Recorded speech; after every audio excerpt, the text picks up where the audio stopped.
सुन ले तै सोलह को कर रहियो सोम बार गे भोले बाबा सुन ले तै पुकार गे भोरे भोर जाइयो बाबा के दुआरी जलवा ढारहियो गे जलवा ढारहियो गे भोले बाबा से सुन गे पगली तोरे मांगहियो गे भोले बाबा से सुन गे पगली तोरे मांगहियो गे भोले बाबा से सुन गे सोना तोरे मांगहियो गे बोले बाबा बैजनाथ की जय। भोले बाबा से सुन गे सोना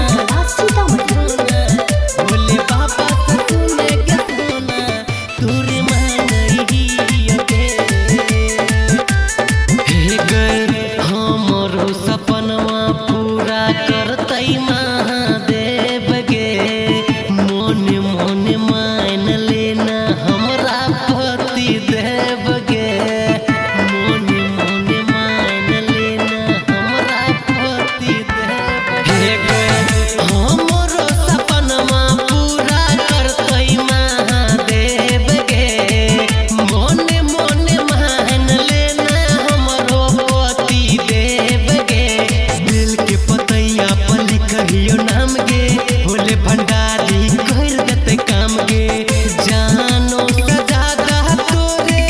सुन गे पगली हम मानहियो गे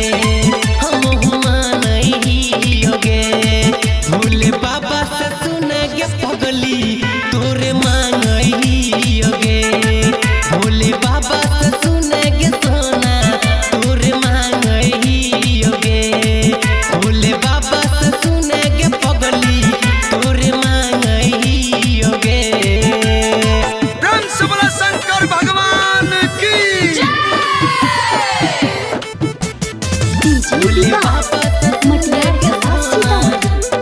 भोले बाबा से सुन गे सोना तोरे मांगहियो गे हे गए जइतै नहीं तपस्या हमर बेकार गेला भरावा शादी करके अइहन रानी हम